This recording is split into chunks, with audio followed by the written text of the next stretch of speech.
días.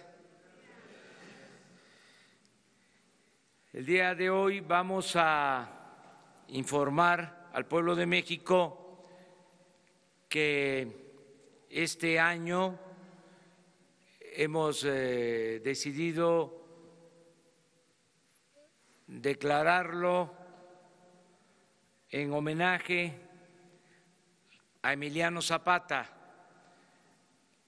El gobierno de la República ha decidido que este año se dedique a recordar la gesta histórica que encabezó Emiliano Zapata Salazar. Toda la papelería del gobierno va a llevar el nombre de Emiliano Zapata y el mejor homenaje, desde luego, que se le va a rendir es que el gobierno surgido del pueblo mediante elecciones democráticas, como no se había visto en mucho tiempo, va a dar respuesta a las demandas de los mexicanos. Sobre todo, va a atender a la gente más humilde. Se va a llevar a la práctica el criterio de que por el bien de todos, primero los pobres. Ayer comenzamos con el programa de apoyo a los jóvenes. Se van a contratar 2.600.000 jóvenes para que trabajen de aprendices en comercios, en fábricas, empresas, en organizaciones prestadoras de servicios, en el campo, en la ciudad, y se les va a pagar mientras se capacitan 3.600 pesos mensuales. Se autorizó para iniciar este programa una inversión de 44.000 millones de pesos. Ya los jóvenes no van a ser marginados, discriminados, van a tener garantizado el derecho al estudio, el derecho al trabajo. Hoy vamos a estar en una de las regiones más pobres de México, en Tlapa, Guerrero, en la montaña, y vamos hoy a iniciar el programa de pensión para personas con discapacidad. Se va a apoyar a 1 millón de personas con discapacidad. Van a recibir una pensión mensual, 1.274 pesos mensuales a discapacitados. Todas las niñas y todos los niños pobres con discapacidad van a recibir este apoyo. Y hoy inicia ese programa, voy a estar presente en Tlapa, Guerrero. Mañana vamos a Ayala para firmar el acuerdo, la declaratoria de que este año se dedica a Emiliano Zapata Salazar, y pasado mañana en Valle de Chalco inicia el apoyo a adultos mayores que van a recibir el doble de lo que se les entregaba. Ya no van a ser 1.200 pesos cada 2 meses, van a ser 1,200 pesos cada mes para todos los adultos mayores de México. Alrededor de 8 millones de adultos mayores. Y se va a incluir, porque no estaban considerados, no eran tomados en cuenta, pensionados del ISSSTE y del Seguro, que también van a recibir este apoyo. Por eso este día lo dedicamos a informar sobre estas acciones y, si les parece, vamos a darle la palabra a Ariadna Montiel, a la secretaria de Bienestar, María Luisa Albores, y luego, que me da mucho gusto que nos acompañen los familiares de Emiliano Zapata, nietos, bisnietos, familiares, que manifiesten al pueblo de México lo que sienten de manera libre. Ya cuando terminemos, entonces se abre, como siempre lo hacemos, la sesión de preguntas y respuestas de los compañeros de los medios de información, mujeres y hombres. Pues vamos a empezar con el programa de la pensión a personas con discapacidad.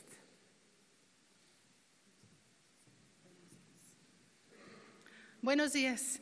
Agradeciendo la presencia de todos ustedes, preparamos un testimonial que nos gustaría ver primero, porque consideramos que enmarca la realidad de las personas con discapacidad, la realidad que viven en México. ¿Nos ayudan?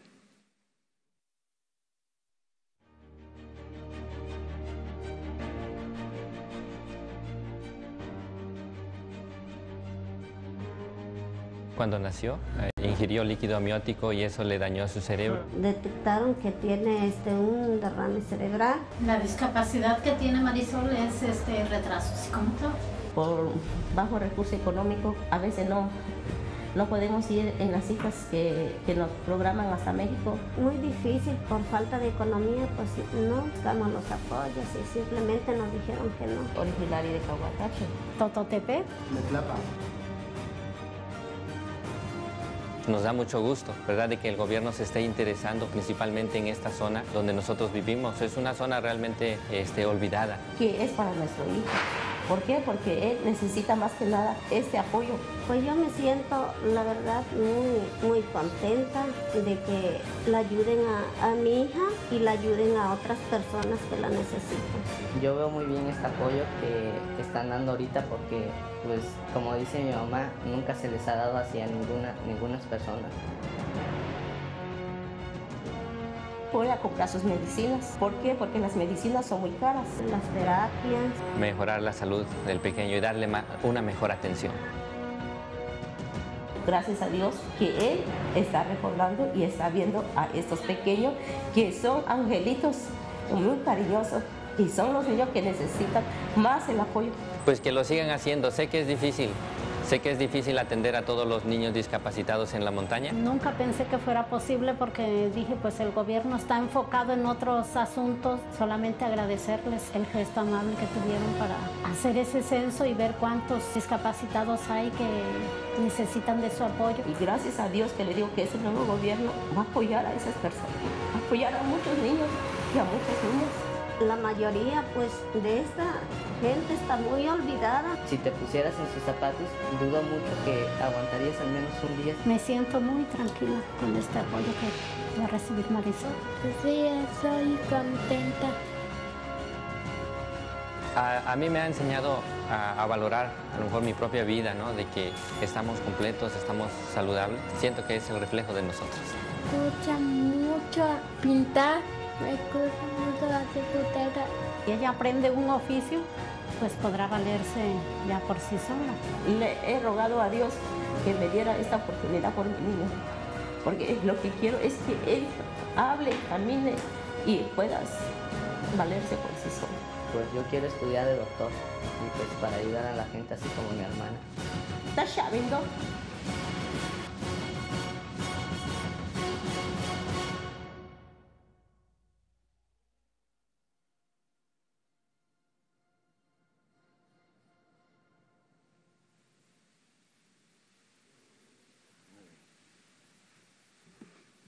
Como veremos, el contexto de las personas con discapacidad en México hasta ahora han vivido un esquema de exclusión.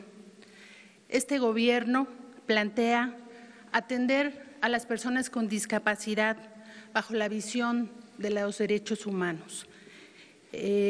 La Convención de Naciones Unidas para los Derechos de las Personas con Discapacidad hace un análisis muy puntual y muy enfático sobre la situación de pobreza y exclusión en la que viven las personas con discapacidad. En México tenemos 7 millones de personas con discapacidad según las últimas encuestas, de las cuales 3 millones son adultos mayores que serán atendidos en el esquema de la pensión para adultos mayores. Los 4 millones restantes son niños, niñas, jóvenes y adultos, pero tenemos un sector de la población el más vulnerable, la población indígena. Niñas y niños, así como adultos de la población indígena, tendrán esta pensión en cobertura al 100%. También es enfática la Convención de Naciones Unidas para decir que quienes tienen mayor exclusión en México son los indígenas, la población indígena, y ahí los niños y las niñas. 9 de cada 10 niños viven en pobreza y las niñas indígenas con discapacidad tienen la mayor exclusión. Por lo tanto, esta pensión atenderá como prioridad a las niñas y a los niños de población indígena, también a los adultos de población indígena y en zonas urbanas pobres, principalmente a niñas y jóvenes. El día de hoy esta pensión arranca, como ya lo dijo el presidente, en el municipio de Tlapa, en esta zona muy abandonada del país con extrema pobreza. De tal manera que nos da mucho gusto que arranquemos esta pensión porque vamos a ayudar, como vimos en el testimonial, a mucha gente que le va a ayudar al pago de sus medicinas, al pago de sus tratamientos y de tener una mejor inclusión. Sabemos que las personas con discapacidad tienen menos acceso a la educación, tienen menos acceso a los servicios de salud y de integrarse ampliamente en todos sentidos en la sociedad. Así que el día de hoy es un día de fiesta para nosotros, que esta pensión arranque. Se va a atender a 1 millón de personas. Se ha dispuesto un presupuesto de 8.500 millones para empezar. Así que en adelante, enhorabuena y gracias que el presidente ha puesto sus ojos en esta población que ha sido olvidada y que ahora está en el centro de la política pública de este gobierno. Muchas gracias.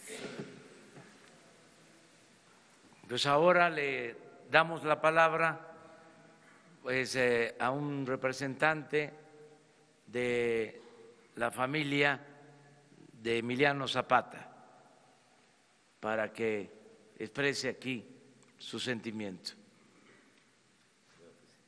Gracias. Buenos días a todos. Mi nombre es Jorge Zapata González, orgullosamente nieto de nuestro general Emiliano Zapata Salazar. A mi abuelo Emiliano, tu vida fue el umbral de una nueva historia, la historia de los hombres que siguiendo tu ejemplo ofrendaron su vida por la construcción de esta nación. Por eso te llora el caracol, el acecocoli, te lloran los 4 rumbos del universo, te llora la madre tierra, te llora la aurora que se hizo ocaso, Te lloran nuestros abuelos que te hicieron calpulelque. Te lloramos todos de rabia y de tristeza.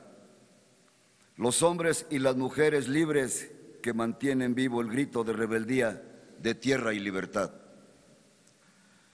Mi general Emiliano Zapata Salazar, recordamos que el 6 de diciembre de 1914 estuviste en este lugar, en este Palacio Nacional, tomando el poder de manera simbólica.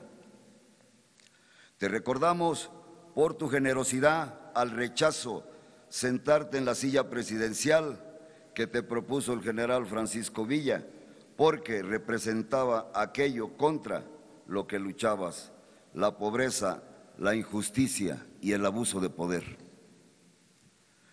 Y le contestaste, gracias mi general Villa, pero yo no me puedo sentar en esa silla porque está embrujada y quien se sienta ahí pierde la razón y pierde el sentido de quien lo trajo aquí.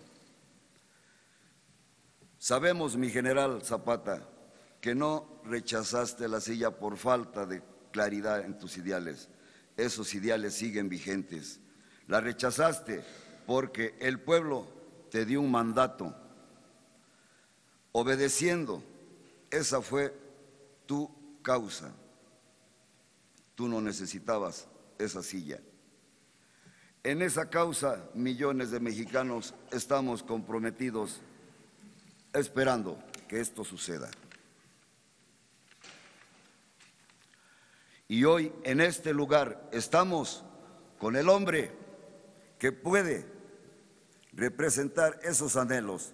La esperanza de las cosas pueden ser diferentes. Tus ideales plasmados en el Plan de Ayala como bandera de la resistencia popular, como aspiración de los pueblos originarios, como legítimo derecho a nuestras tierras, montes y aguas, no se han concretado. Por eso México tiene una deuda pendiente con los indígenas y los campesinos, pero estamos convencidos de que serán reivindicados por este gobierno. Gracias, Andrés Manuel López Obrador, presidente de la República Mexicana. Gracias, presidente, por abrir estas puertas de Palacio Nacional a la causa zapatista. Con esto le hace justicia a un gran héroe de la Revolución Mexicana que pensaba que otro México era posible. Hoy venimos contigo, Andrés Manuel, a conmemorar el centenario luctuoso del cobarde asesinato del general Emiliano Zapata, ordenado por Venustiano Carranza y ejecutado por el cobarde traidor Jesús Guajardo. Por fin, el pueblo de México y su conciencia crítica ha despertado y vamos juntos con usted a reconstruir México, que nos lo entregan desangrado, desgarrado, con miles de desaparecidos, saqueado por la corrupción a todos los niveles. Un México al que le han querido quitar la esperanza que hoy tenemos. Un México despertó en pie de lucha y junto con usted vamos a lograr, porque la esperanza empieza a brillar con el quinto sol y nos abre nuevos caminos para nuestros hijos. Lo invitamos a que juntos recorramos cada rincón de nuestro querido México. Vamos a gritar de alegría, de felicidad. Nos necesitamos, vamos a convocar a todo el pueblo de México a la unidad en la acción, que los rencores que tenemos todos queden en el olvido de la historia, para que juntos logremos la cuarta transformación. No es un trabajo fácil que pueda desarrollar un solo hombre. Es un trabajo de todos los mexicanos y juntos haremos historia. Hoy, ante la embestida de los enemigos de México, hacemos un llamado a todo el pueblo, a la unidad, a cerrar filas en torno a este nuevo proyecto de nación que quiere terminar con la corrupción, con la miseria, con la pobreza, con los privilegios, con la impunidad. Por eso votamos convencidos de que podía haber un cambio y tengan la plena seguridad que nos vamos a defender y lo vamos a lograr. Nadie nos va a detener. El pueblo de México y los zapatistas estamos con usted. Cuente con nosotros, señor presidente, no está solo. Somos millones de mexicanos en contra de unos cuantos miserables. Reforma, justicia y ley, tierra y libertad, lemas de nuestro general Emiliano Zapata Salazar. ¡Viva mi general Emiliano Zapata Salazar! ¡Viva! ¡Viva Andrés Manuel López Obrador! ¡Viva! ¡Viva México! ¡Viva! ¡Viva México! ¡Viva! ¡Viva México, cabrones!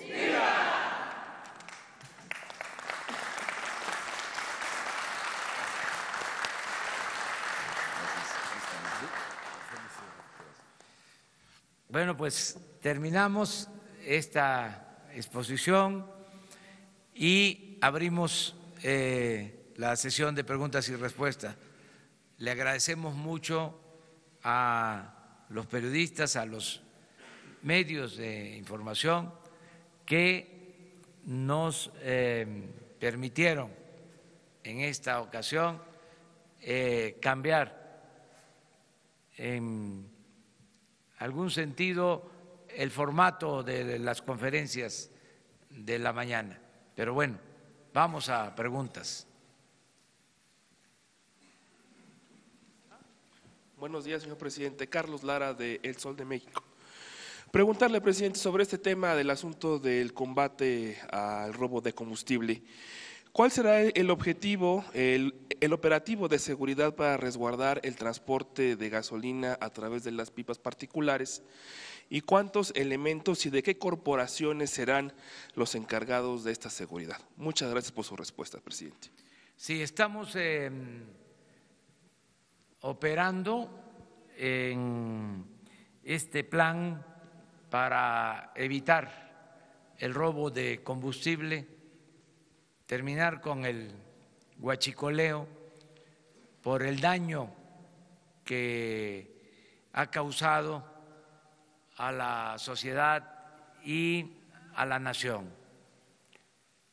No hay que dejar de tener en cuenta que se robaron el año pasado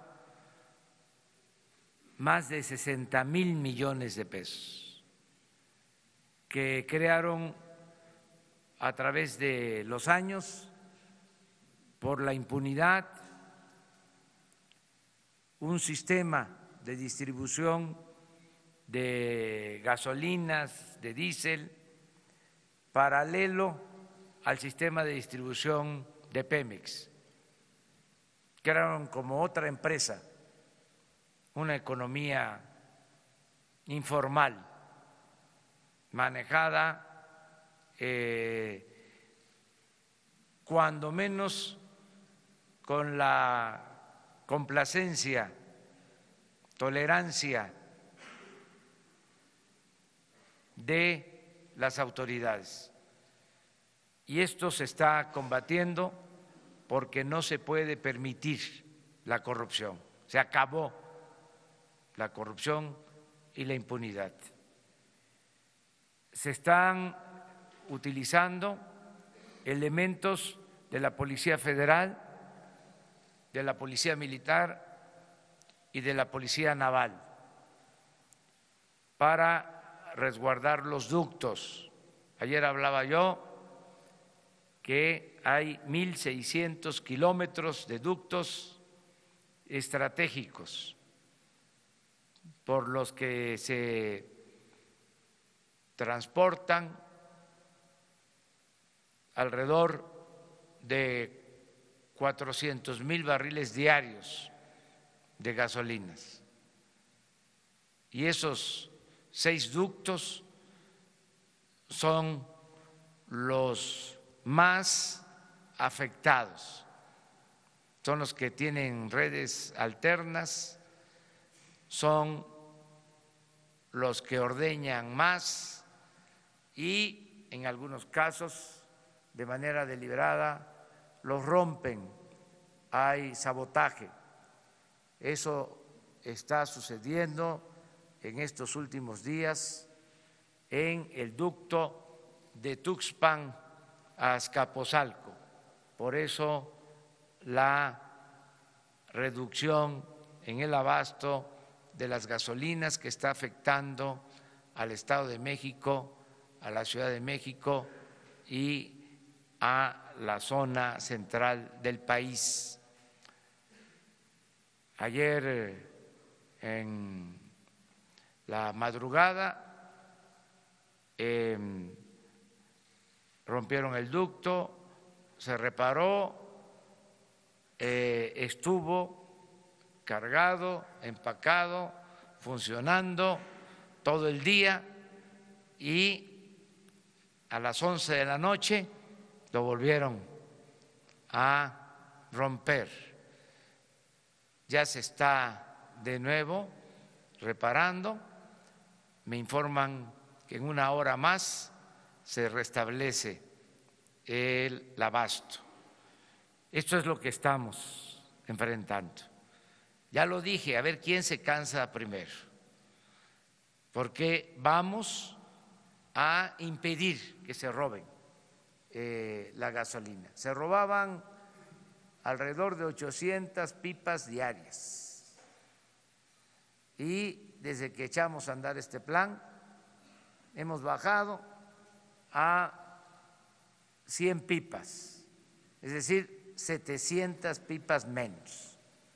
Calculamos que se han ahorrado cerca de 3,000 millones de pesos desde que inició este plan. Desde luego se generan molestias y por eso no voy a dejar de agradecerle a la gente su apoyo, su comprensión, que nos ayuden como lo están haciendo para que no haya psicosis, que no haya miedo, que se tenga muy presente que hay gasolina suficiente en el país y diésel y turbocina suficiente, que es un asunto nada más de distribución, que ya estaba montado este sistema de abasto alterno y al momento de que se impide, pues genera estos reacomodos, pero ya estamos utilizando pipas, muchas pipas, los transportistas están ayudando para normalizar el abasto con la vigilancia, tanto en ductos como en la transportación de elementos de la Policía Federal, de la Marina y del Ejército. Los elementos que se tienen, presidente. Alrededor de 4,000 elementos, pero desde ayer y hoy, de manera muy especial, empiezan vigilancia en helicópteros de la Fuerza Aérea en todos los ductos y se están creando bases especiales cada determinada distancia y estoy llamando a la gente, al pueblo, a los ciudadanos, a que nos ayuden por donde pasan los ductos, en comunidades, en ejidos, en pueblos, en municipios, que nos ayuden que nos apoyen, que si en alguna ocasión o por circunstancias se quedaban callados, incluso por las mismas circunstancias de que no había ingresos, de que no había trabajo, participaban en estas actividades ilícitas, ya no hay necesidad de que ningún mexicano se vea obligado a robar, porque va a haber trabajo. Todo el que no tenga empleo va a ser contratado. Por eso hablaba yo del programa de los jóvenes. Y van a haber créditos y apoyos para los mexicanos. Todo lo que se robaban ahora se le va a entregar a los ciudadanos, al pueblo. Por eso no hay ninguna justificación para que se cometan estos ilícitos, el robo de combustible. Antes se decía, es que los de arriba roban, ¿y por qué no vamos nosotros a hacer lo mismo? Pues ya no, ya cambió, ya hay autoridad moral en el gobierno y por eso le pido a la gente que nos ayude para que se vaya normalizando esta situación que se padece en la actualidad en algunas partes del país.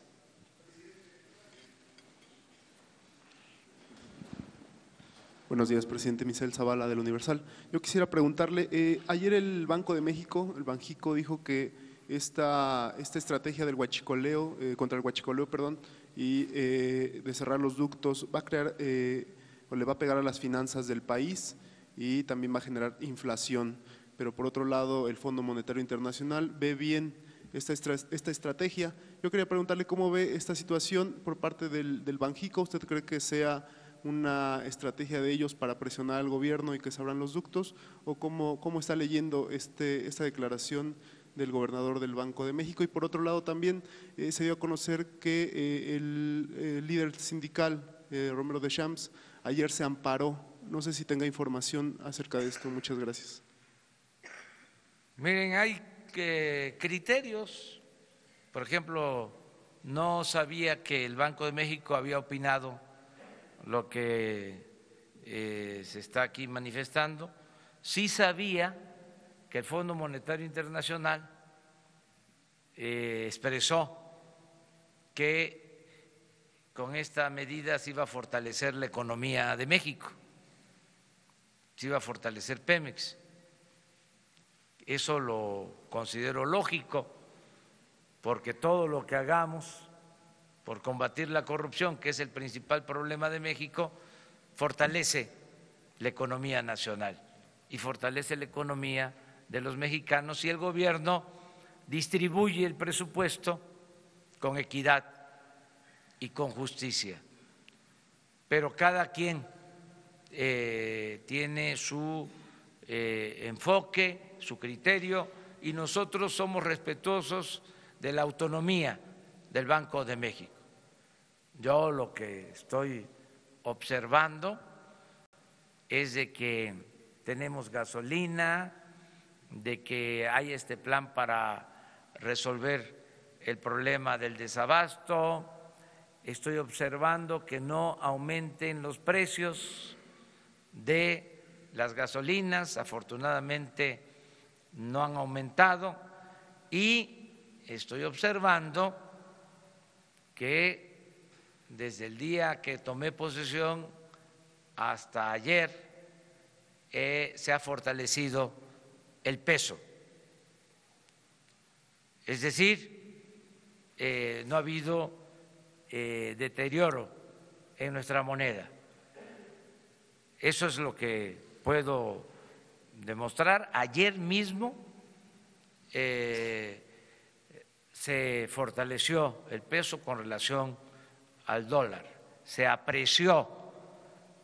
Entonces, quiere decir que vamos bien en lo económico, pero respetamos todos los puntos de vista, y estoy contento porque ya empezamos, esto lleva tiempo, el echar a andar los programas sociales, el que ayer se hayan entregado las primeras tarjetas a los jóvenes, el que hoy se entreguen las tarjetas para personas con discapacidad, el que pasado mañana se entreguen las tarjetas ya para adultos mayores. Esto va a ayudar mucho para mejorar la situación económica y social de nuestro pueblo.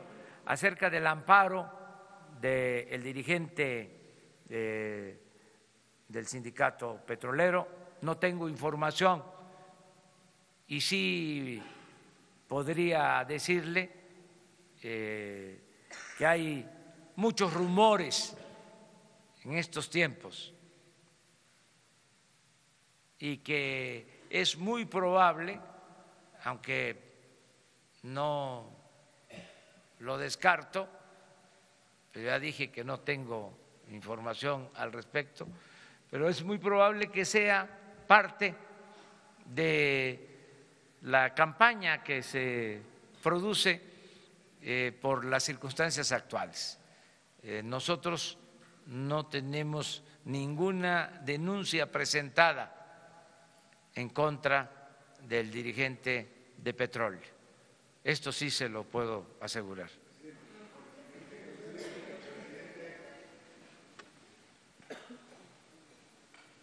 ¿Sí?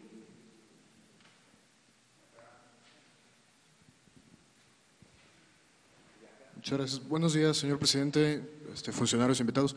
Carlos Montesinos de la Hoguera, preguntarle, ayer, bueno, estos días se está discutiendo la reforma de la Guardia Nacional en el Congreso.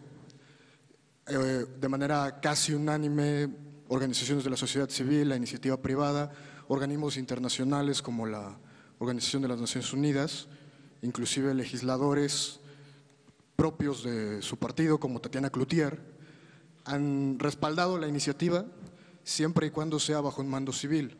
La misma diputada Cloutier habló de que otorgar un mando militar significaría que el ejército determinaría quién gobernaría el país en los próximos años. ¿Cómo interpreta usted cómo recibe usted estos señalamientos y si estaría dispuesto a pasar el mando de la Guardia Nacional de la Sedena a la Secretaría de Seguridad Pública? Se está analizando, van a comparecer los secretarios, es importante, es necesaria la Guardia Civil, necesitamos que se cuente con un cuerpo para garantizar la seguridad pública, porque no había protección para los ciudadanos. Los operativos especiales de la Marina, del Ejército, se orientaban a enfrentar a lo que se llama crimen organizado y no se protegía a los ciudadanos. La Policía Federal no se consolidó, fracasó ese proyecto y al final lo que hay es falta de atención al problema de la inseguridad. No se protege a los ciudadanos. Por eso la decisión que tomamos, que estoy promoviendo, de crear una Guardia Nacional uniendo a la Policía Militar, a la Policía Naval y a la Policía Federal, y dándole el apoyo a el Ejército. Tengo yo la confianza en el Ejército como tengo la confianza en todos los seres humanos. Yo confío mucho en que es más lo bueno de la gente que lo malo. Pueden decir que soy un idealista, que soy un ingenuo, pero creo en la gente. Y hay soldados que son del pueblo. El soldado es pueblo uniformado. Son hijos de campesinos, los soldados, hijos de obreros, que no se les puede descalificar. En los momentos más difíciles, cuando el militarismo, cuando la represión durante el movimiento zapatista, habían 2 generales que pertenecían al mismo ejército, pero con actitudes distintas. Huerta, que fue a los pueblos de Morelos a combatir el zapatismo, y el general Felipe Ángeles, muy distinto. Ahora, después de que surge este nuevo ejército, luego del asesinato cobarde también del presidente Madero, este nuevo ejército se alimenta de la gente del pueblo.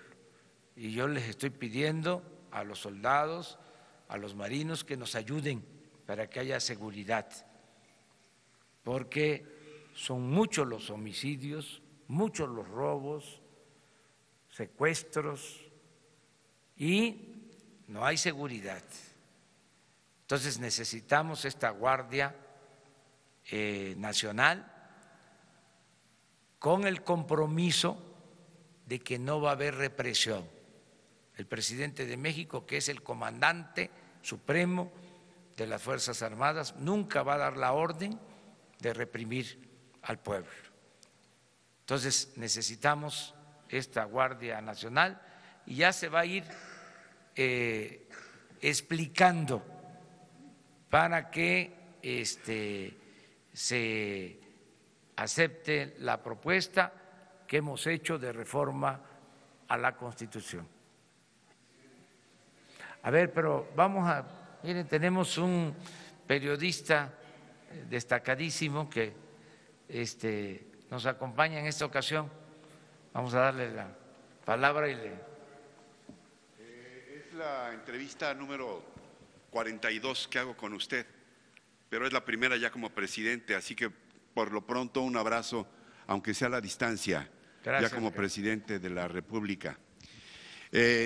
Independientemente de la distribución y de las pipas y del día a día, si usted ha establecido el combate al huachicoleo como una de sus prioridades, quiere decir que estamos hablando de un problema obvio de dimensión nacional y un problema también de crimen organizado, que por definición incluye connivencia y complicidad de los gobiernos en turno al más alto nivel. La pregunta es si algún día vamos a conocer a los huachicoleros, pero no a los que pican los ductos, sino a los huachicoleros de a de veras, los huachicoleros de cuello blanco de este país, que tanto han sangrado las venas abiertas recordando lo que decía algún gran pensador del país. Esto por un lado, y por el otro, si su equipo, si su propio gobierno está pendiente de evitar que variables amenazas de las que se está hablando, como de pérdidas económicas gigantescas, inflación que ya se mencionaba, o incluso pérdidas de empleos, para evitar que este combate tenga efectos negativos para lo que se está buscando, señor presidente. Sí, es, Ricardo, enfrentar este problema, este flagelo que se permitió durante muchos años, y es algo que podría incluirse en el libro Las venas abiertas de Eduardo Galeano, por las dimensiones del saqueo y la tolerancia de parte de las autoridades. Y he dicho que no se va a permitir la corrupción ni la impunidad. Cero corrupción, cero impunidad, y en este caso ya están abiertas investigaciones para sancionar, castigar a los involucrados en el propósito también de aplicar el criterio de limpiar de arriba hacia abajo, porque la corrupción en México se ha dado de arriba para abajo, y así vamos a barrer el gobierno, como se barren las escaleras, de arriba para abajo, y no vamos a dar ni un paso atrás, ni siquiera para tomar impulso. Vamos a enfrentar esta corrupción porque es una vergüenza, entre otras cosas, que México, en una reciente encuesta realizada en 176 países, a México se le colocó en el lugar 135 en corrupción. Estamos considerados entre los países más corruptos del mundo por el gobierno, no por el pueblo, porque el pueblo de México es un pueblo honesto. Tan es así que por eso estoy optimista, por eso estoy seguro que vamos a salir adelante, porque no es el pueblo el que practica la deshonestidad, es la llamada clase política y los traficantes de influencia. Es una minoría y vamos a purificar la vida pública del país con el apoyo del pueblo, con el apoyo de la gente. No se van a generar como quisieran nuestros adversarios desequilibrios económicos, financieros. Hablaba yo de que ayer se fortaleció el peso y en los días que llevamos, 40 días aproximadamente, se ha apreciado el peso, y ahí están los datos, y se ha mantenido estable la bolsa. Y acabo de ver información de que está considerado México entre los países más seguros para la inversión.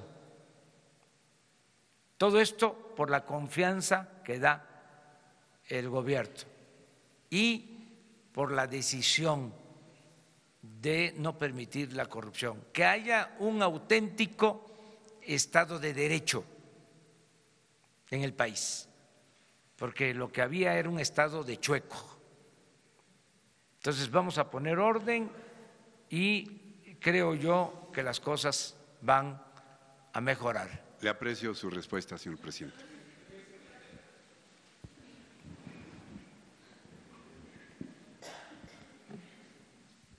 Buenos días, presidente. Carlos Pozos, de Líderes Mexicanos y Petróleo y Energía. Presidente, la UNEXPO dice que hoy se abren 5 poliductos y que en 72 horas vuelven a sus niveles normales la gasolina en México y se resolvería el problema. Saber si es verdad que esos poliductos se van a abrir a partir de hoy. De igual forma, hay insistencia en que hay 9 buquetanques varados en puertos, y porque no están abiertos esos ductos no se puede descargar la gasolina y lleva mucho tiempo en hacerlo. Mi segunda pregunta sería, señor presidente, ¿recibió usted, hablando de libros, un país en donde, del presidente Enrique Peña Nieto, en donde imperaba la cleptocracia? Y finalmente, señor presidente, saber qué pasó con el avión presidencial. ¿Ya se vendió? Porque sería bueno que usted lo utilizara en defensa o para asegurar su seguridad. Mil gracias. Bueno, la tendencia es a que se va a normalizar el abasto. No quiero decir cuándo, porque no quiero fallarle a la gente. Decirles de que estamos trabajando para normalizar el abasto lo más pronto posible. No va a mantenerse esta situación por mucho tiempo. Tenemos gasolina suficiente. Acerca de los buquetanques, sí están en espera, porque tenemos que estar recibiendo gasolina diariamente de un considerable número de buquetanques. Yo solo recuerdo que desgraciadamente se están comprando 600,000 barriles diarios. Consumimos 800,000 barriles. Producimos 200,000. Se compran 600,000 barriles. Entonces, constantemente están entrando barcos a todas las terminales marítimas. Es un reporte que tengo diario. Por eso digo, no tenemos problema de falta de gasolinas. Tenemos gasolina para mucho tiempo. Es un asunto de distribución al interior del país por el sabotaje en los ductos al tomarse la decisión de no permitir el robo de combustible. Eso es lo que puedo decir. Acerca del avión presidencial, ya se fue, está en California. Yo no lo voy a usar. Yo voy ahora a Tlapa, voy a hacer como 5 horas de camino.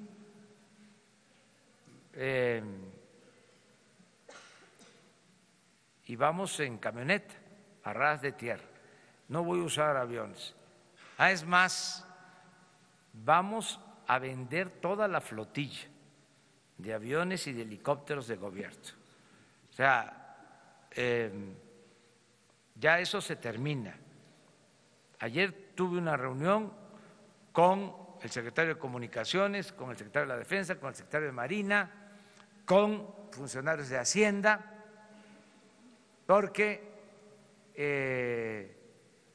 están disponibles para venta alrededor de 80 aviones que usaban funcionarios y helicópteros de lujo. Y estamos pensando que va a haber una feria en el aeropuerto de Santa Lucía para exhibir estos aviones y convocar a los compradores del mundo a que los adquieran. Y vamos a obtener un dinero que va a ser para beneficio del pueblo.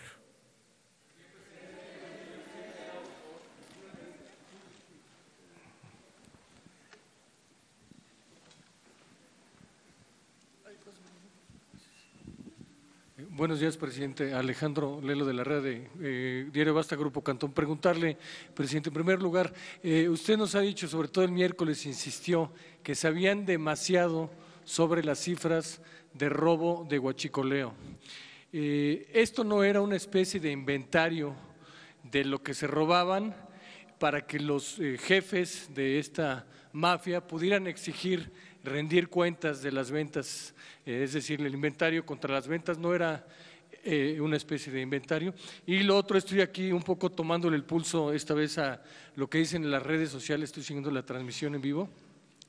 Están insistiendo sobre el caso de Romero de Champs, algunos dicen que va a haber impunidad, que está bien, sobre todo por el comentario que hizo que no hay ninguna averiguación previa en su contra.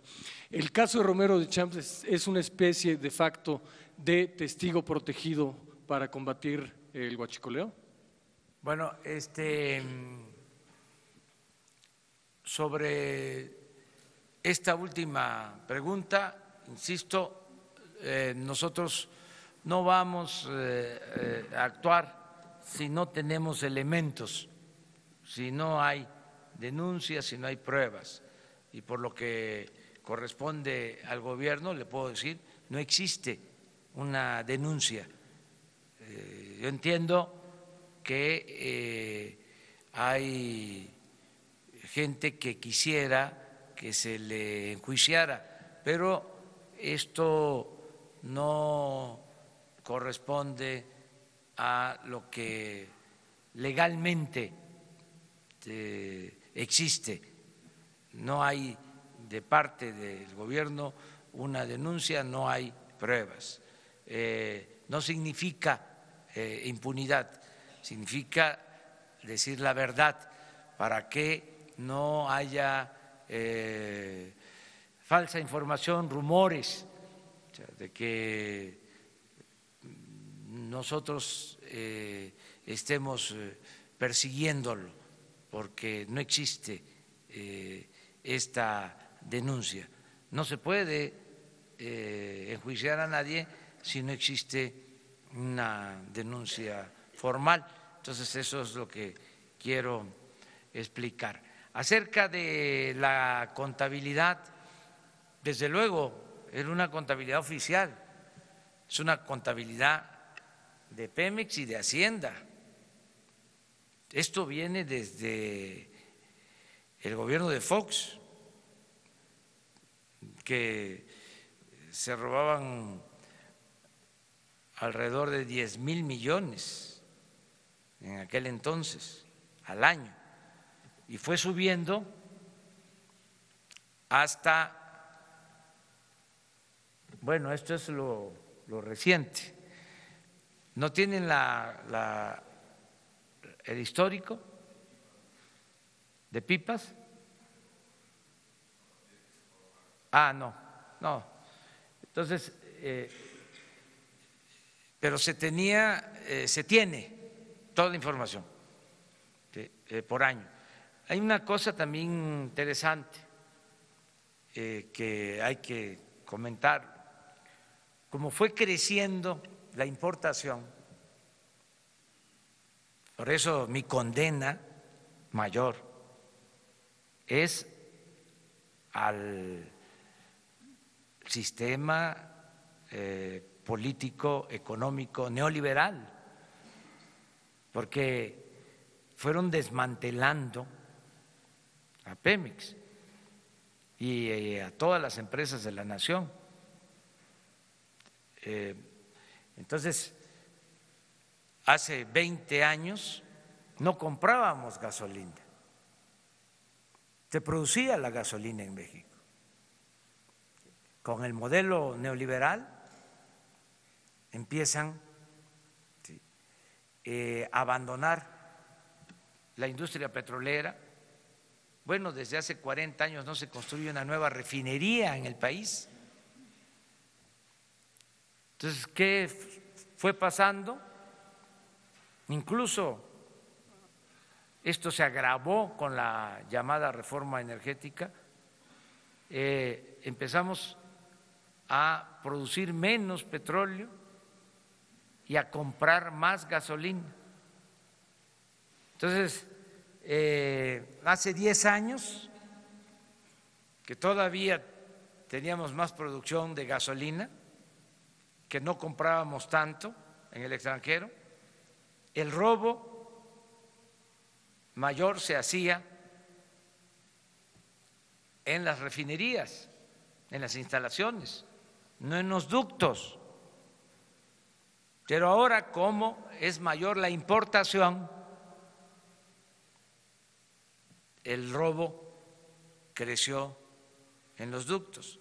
Pero todo esto se tiene documentado y es muy claro que llegamos y empezamos a ver el día con día. Les comentaba que no había información para saber cuántos homicidios diarios se cometían en el país, que era un asunto urgente conocer esto. Tuvimos que crear un sistema. Les puedo decir, por ejemplo, que también me duele, ¿sí?, porque no son números fríos, pero sé que antier asesinaron a 70 mexicanos, que ayer a 75, y sé dónde, y todos los días tengo ya esa información, y cuáles fueron las causas, y en qué estados de la República y en qué municipios hay más violencia, y estamos tomando decisiones. Pero esos datos no se tenían. Era una estadística que se daba a conocer cada mes, pero esto sí. A ver, ponme ahora la gráfica. No, la de las barras. Este es diario. Esto se tenía de tiempo atrás. Entonces, imagínense, llego todos los días a la reunión del Gabinete de Seguridad y estoy viendo, y un día veo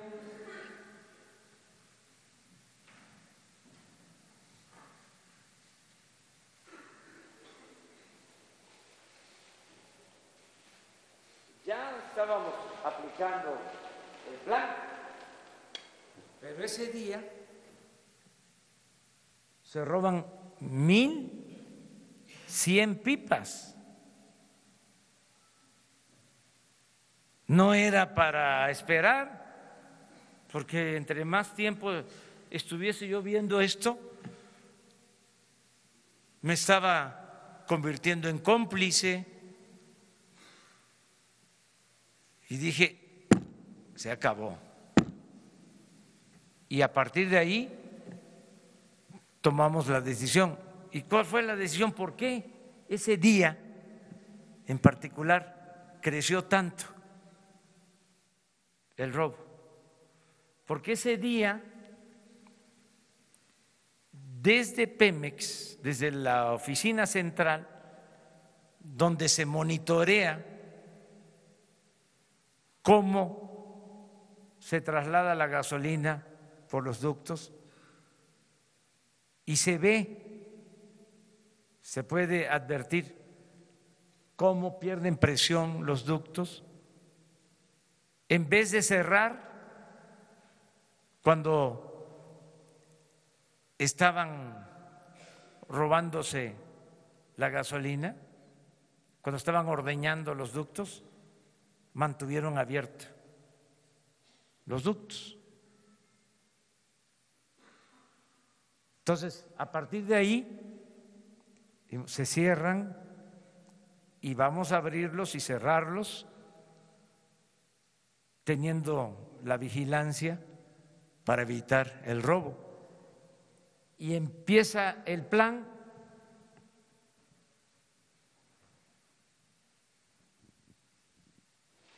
Aquí. ¿Qué día es este? 21 de diciembre. 21. Y miren,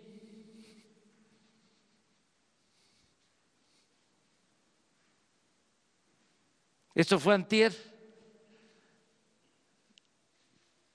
por el sabotaje en el ducto de Tuxpan a Azcapotzalco, porque también cuando rompen un ducto, los sensores que se tienen para saber dónde están las fugas dejan de operar, dejan de funcionar.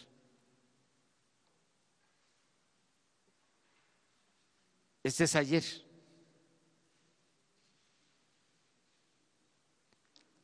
¿Cuánto significa en dinero? Bueno,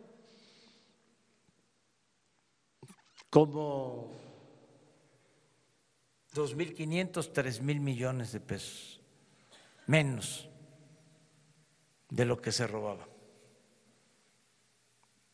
En pipas, si se robaban 800, este es un promedio de 100, quiere decir 700 pipas menos.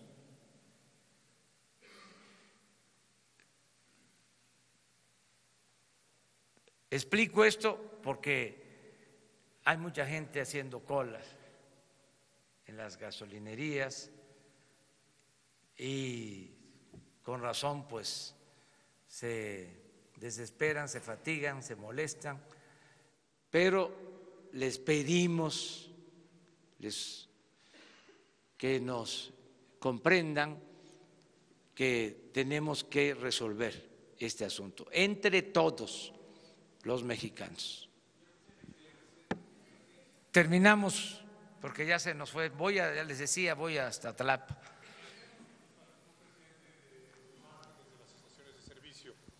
Eduardo García de Infocel. La Comisión Federal de Competencia Económica ha hecho muchos estudios reconociendo que hay grupos, conductas anticompetitivas. ¿Se ha acercado su gobierno a esta dependencia para en conjunto favorecer la competencia y con esto permitir que el precio de la gasolina descienda más para beneficio de los consumidores? Y lo otro es la infraestructura de transporte y almacenaje. Ahora, como usted nos dijo también ayer, se permite que la iniciativa privada pueda realizarla. Hay interés de muchas empresas, Sierra Oil and Gas y Enova, pero no tienen los permisos ni las licencias del gobierno para llevar a cabo estos proyectos de inversión. ¿Su gobierno también tiene esta inclinación de poder darles estos permisos? Gracias. Vamos a revisar todo el sistema. Ya empezamos y vamos a revisar todo el sistema de distribución, porque en efecto se han entregado permisos para importar gasolinas que no se han concretado, que no se han llevado a cabo. Todavía Pemex sigue distribuyendo, comprando, vendiendo el 95% de toda la gasolina y del combustible que se consume en el país. Pero sí estamos revisando todo esto. Una vez que normalicemos, vamos a buscar la forma de tener una distribución eficaz, segura y mantener la competencia y cuidar el precio, porque ahora tenemos ventajas, tenemos dos ventajas importantes. Por eso también tomamos la decisión en estos momentos. Política es tiempo, saber tomar decisiones a tiempo. Tenemos dos ventajas. Una, que el precio de la gasolina en el mercado internacional va a la baja, que esa es una buena ventaja. Imagínense, nos lanzamos con un plan así para enfrentar a esta mafia y con precios internacionales de gasolina a la alza, dependiendo, como desgraciadamente sucede, de las importaciones. Ahora no solo tendríamos desabasto, sino se nos disparan los precios. Entonces, una ventaja es precios bajos en el mercado internacional. Y la otra ventaja, importantísima, es de que ya nosotros estamos comprando la gasolina, no los de antes. Entonces, ya no va a haber moche, se va a comprar bien, al mejor precio en el mercado internacional. Entonces, pero todo eso se va a revisar. Bueno, pues me da mucho gusto mañana no descansamos, mañana vamos.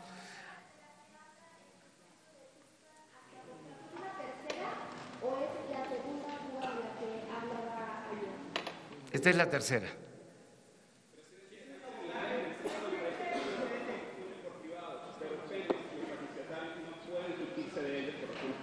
¿Mande? En este momento hay terminales en Jalisco, Guanajuato, San Luis Potosí e Hidalgo que construyeron compañías privadas. Sin embargo, los refrigerios de Pemex no pueden sustarse de terceros por razones comerciales. Debido al retraso de suministro, ¿se pudiese permitir que los gasolineros vayan a las industrias privadas para suministrarse en esta coyuntura? Se está pidiendo eso a ellos. Sí.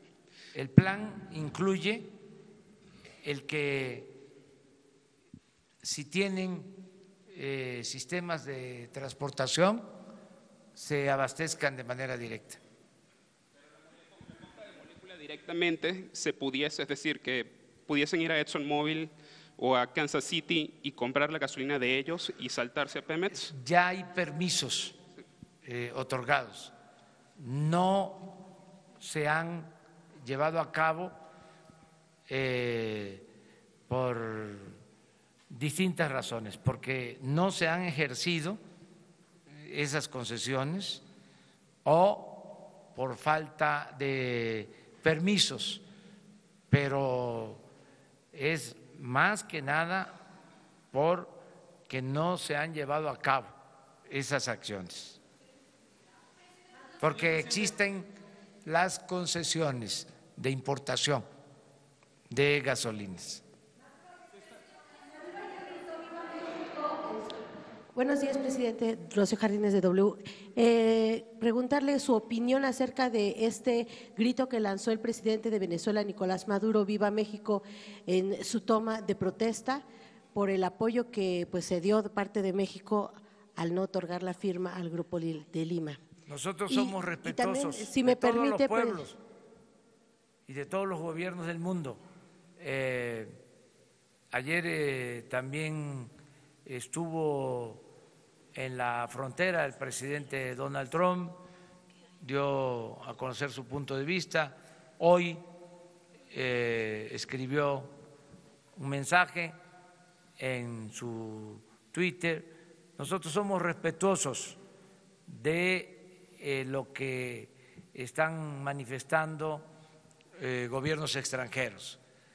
Hace 2 días tuvimos la reunión con embajadores, con cónsules de México en el extranjero y les recordé lo que establece el artículo 89 de la Constitución, el principio de autodeterminación de los pueblos y de no intervención, que busquemos la amistad con todos los gobiernos y todos los pueblos del mundo.